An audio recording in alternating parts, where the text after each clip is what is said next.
누가복음 18장. 예수께서 12제자를 데리시고 이르시되 보라 우리가 예루살렘으로 올라가노니 선지자들을 통하여 기록된 모든 것이 인자에게 응하리라. 인자가 이방인들에게 넘겨져 희롱을 당하고 능욕을 당하고 침뱉음을 당하겠으며 그들은 채찍질하고 그를 죽일 것이나 그는 3일 만에 살아나리라 하시되 제자들이 이것을 하나도 깨닫지 못하였으니 그 말씀이 감추였으므로 그들이 그 이르신 바를 알지 못하였더라.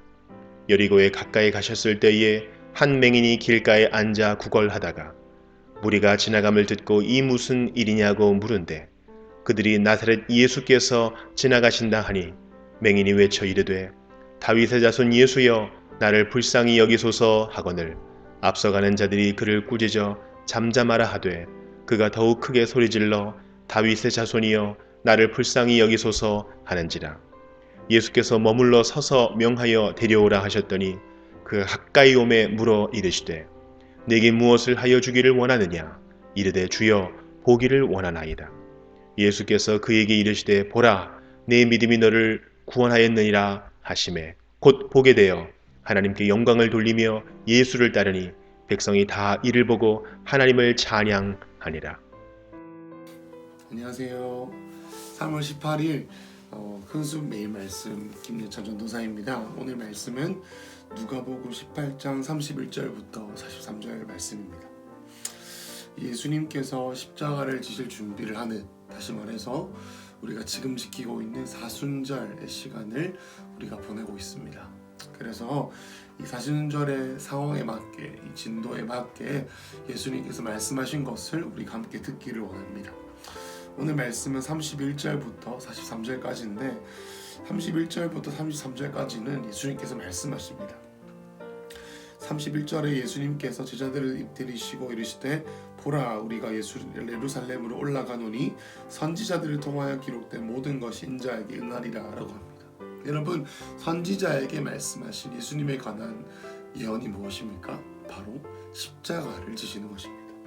다시 말해서 32절에 인자가 이방인들에게 넘겨져 희롱을 당하고 능욕을 당하고 침뱉음을 당하겠으며 33절에 그들은 채찍질 당하고 그를 죽일 것이나 그는 3일 만에 살아나리라 하시되, 여러분, 예수님은 실제로 예수님께서 제자들에게 죽으시고 3일 만에 부활하실 것을 여러 번 말씀하셨습니다.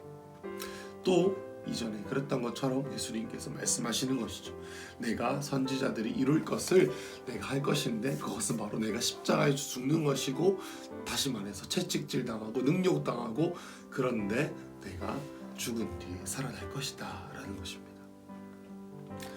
그런데 문제는 뭐냐면 34절의 말씀처럼 제자들이 이것을 하나도 깨닫지 못하였으니 그 말씀이 감추었으므로 그들이 이르신 바를 알지 못하였더라 이렇게 말합니다. 여러분, 제자들이 왜 이것을 깨닫지 못했을까요? 여러분, 제자들이 무엇을 예수님께 원했는지 아십니까? 여러분, 다양한 출신 성분들이 제자들 안에 있었지만 그들 가운데 가장 원했던 것, 예수님께 가장 바랬던 것은 식민 생활을 하고 있던 이스라엘 백성들이 독립하는 것이 바로 이스라엘 백성들이 원했던, 다시 말해서 제자들이 원했던, 예수님을 향한 바랬던 것이었습니다.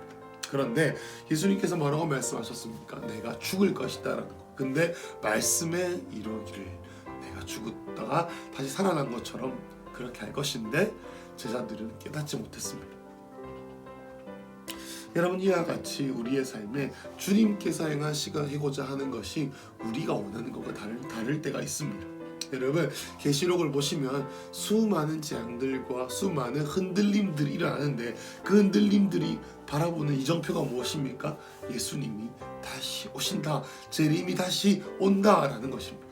여러분, 그런데 우리가 우리의 삶에 원하는 것이 무엇이 있습니까? 예수님께, 하나님께 우리가 무엇을 원합니까? 하나님, 내가 안정적인 삶을 살기를 원합니다. 내가 세상에서 인정받는 삶을 살기 원합니다. 혹은 내가 원하는 기도 제목이 이루어지기 원합니다. 이지 않겠습니까? 그런데 너무나도 놀랍게도 예수님께서는 말씀을 이루실 것이다 이렇게 말합니다. 여러분, 우리의 인생이 우리가 원하는 것이 말씀이 내 삶에 이루어지는 인생이 되는 것을 갈망하는 삶 되시길 축복합니다. 여러분, 그런데 너무나도 놀랍게도 예수님께서 이 말씀을 하시고 여리고로 가까이 가셨을 때에 35절에 한 맹인이 길가에서 구걸하고 있습니다. 그런데 무리가 지나감을 듣고 묻기를 37절에 무리에게 물어봅니다. 무슨 일입니까? 라고 했을 때 37절에 그들이 나사렛 예수께서 지나간다 하시니 38절에 맹인이 외쳐 이르되 다윗의 자손 예수여 나를 불쌍히 여기소서 합니다. 여러분, 이 맹인에게 소망이 있었다면 그는 보는 것이 그의 인생의 소망이었을 것입니다. 그런데 이 맹인이 예수님께서 지나가심을 듣고 외칩니다. 예수님, 나를 불쌍히 여겨주십시오. 앞서가는 자들이 그들 꾸짖어 잠잠하라 하되 그가 더욱 크게 소리질러 다윗의 자손이여 나를 불쌍히 여기소서 하는지라. 다른 사람들이 아무리 조용히 시키려고 해도 이 맹인은 잠잠하지 않습니다. 왜요? 예수님에 대한 얘기를 들었으니 내가 꼭 나음을 얻었어야 된다라고 생각했기 때문입니다. 그런데 예수님께서 머물러 서서 명하여 데려오라 하셨더니 그가 가까이 오매 물어 이르시되 내게 무엇을 하여 주기를 원하느냐? 이르되 주여 보기를 원하나이다. 여러분, 맹인이 원했던 것은 단 한 가지, 보는 것이었습니다. 그런데 그 맹인의 갈망, 맹인이 주님을 향했던 그 갈망이 예수님을 머물러 서게 하셨고, 그래서 물어보시기를 네가 무엇을 원하느냐 했을 때 맹인이 내가 보기를 원한다고 했습니다. 42절에 예수께서 그에게 이르시되 보라 내 믿음이 너를 구원하였느니라 하시며 곧 보게 되어 하나님께 영광을 돌리며 예수를 따르는 이 백성이 다 이를 보고 하나님을 찬양하니라. 여러분, 맹인의 믿음이 그를 구원했습니다. 그리고 다시 말해서 보지 못하던 맹인이 보게 된 것이죠. 여러분, 묘하게도 앞에 본문과 이 본문이 연결되어져 있습니다. 여러분, 34절에 제자들이 이 말씀을 깨닫지 못했습니다. 어떤 말씀이었습니까?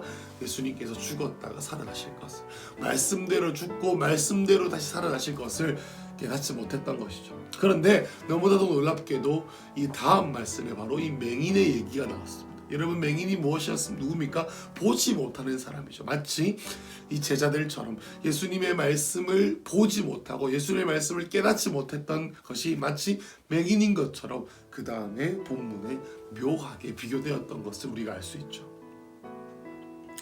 여러분, 우리가 오늘 보게 되는 시간 되시길 축복합니다. 무엇을 봅니까? 내 뜻대로 이루어지길 원하는, 그래서 내가 하고 싶은 것을 너무나도 오랫동안 봤던 나머지 하나님의 말씀이 성취되어지고 있는 그 순간을 보지 못하는 이 맹인의 삶에서 예수님께서 우리를 초청하시는데 그것이 뭡니까? 나를 따라오라. 나를 따라오라. 그래서 죽고 다시 살으라라는 것입니다. 여러분, 우리는 제자입니다. 제자는 무엇입니까? 스승이 간 길을 따라가는 것이죠. 예수님께서 죽었던 것처럼 우리도 죽게 되는 것입니다. 여러분, 이 코로나 사태와 관련하여서 예수님께서 우리에게 계속 말씀하시는 거 뭐냐면 내가 다시 오고 있다, 내가 다시 오고 있다, 다시 오고 있다. 이와 같이 걸어가는 이 신앙이 무엇이냐면 순교자의 신앙입니다. 여러분, 순교자의 신앙이 가능하게 된 이유는 뭡니까? 내가 죽으면 주님을 다시 볼 수 있다고 하는 믿음에서 나오는 것이죠. 여러분, 이것은 눈이 가리워져 있으면 볼 수 없습니다. 그래, 눈이 띄어지면 마치 맹인, 다시 말해서 주님의 말씀이 성취되어지는 것에 눈이 멀어져 있던 나의 삶이 눈이 띄어지면 주님을 볼 수 있게 되는 것입니다. 그래서 내 주위에 일어나는 수많은 쉐이킹, 흔들림, 없어지는 것 같고 주님 일하시지 않는 것 같은 절망 가운데서 주님을 볼 수 있게 되는데 우리가 어떻게 고백합니까? 주님, 내가 내 주위에 일어나는 일이 내가 알 수 없지만, 이해할 수 없지만 그럼에도 불구하고 내가 간구합니다. 하나님, 맹인과 같은 나의 마음, 내가 원하는 것만 구하는 내 마음, 제자들이 그들의 독립만을 구하고 주님을 따라가기를 포기하고 나중에는 도망갔던 것처럼 하나님 아버지, 내 안에 이러한 맹인의 마음이 있습니다. 주님, 내 마음을, 내 마음의 눈을 띄어주시옵소서라고 기도할 수 있게 되는 것이죠. 맹인의 고백처럼 다윗의 자손 예수여 나를 불쌍히 여기소서, 내가 보기를 원하나이다. 여러분, 요즘에 어떤 기도가 있으십니까? 여러분, 마음에 어떤 갈망이 있으십니까? 주님은 다시 오실 것입니다. 다시 오실 것입니다. 그리고 나서 모든 잠자고 있는 영혼들에게 깨우실 것입니다. 그리고 끊임없이 게으르고 주님께 돌아오지 않는 자들을 주님께서 심판하실 것입니다. 여러분 이 시간은 주님의 다시 오심을 앞당기는 혹은 주님의 다시 오심을 경고하고 예고하는 신호탄과 같은 것입니다. 여러분 우리가 지금 어떻게 이 시대에 반응하여야 되겠습니까? 제자들이 원했던 것처럼 말씀을 깨닫지 못한 채 주님의 일하심을 깨닫지 못한 채 주님을 원망하시겠습니까? 아니면 하나님 나를 불쌍히 여기셔서 나의 눈을 띄워주십시오라고 기도하시겠습니까?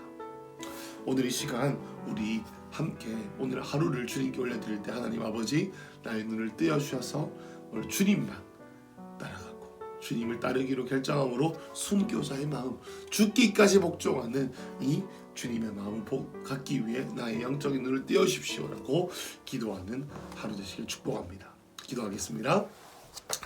하나님 아버지 오늘 우리가 하나님 말씀 앞에 섭니다.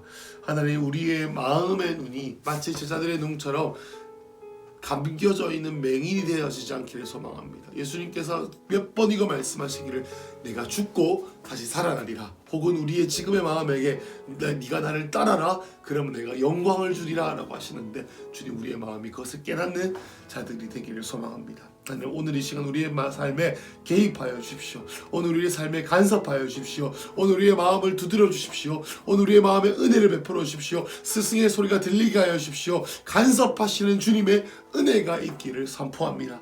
하나님 또한 오늘 우리 한국교회와 우리 모든 한국에 있는 모든 자들에게 눈이 띄어지는 은혜가 있게 하셔서 하나님 주님의 계획하심을 보게 되는 은혜가 있기를 축복합니다. 하나님 오늘 우리의 가정과 오늘 우리의 삶과 오늘 우리의 일정을 축복하여 주시고 기름을 부어주시고 하나님의 음성이 들리는 하루가 되기를 축복하며 예수님의 이름으로 기도했습니다.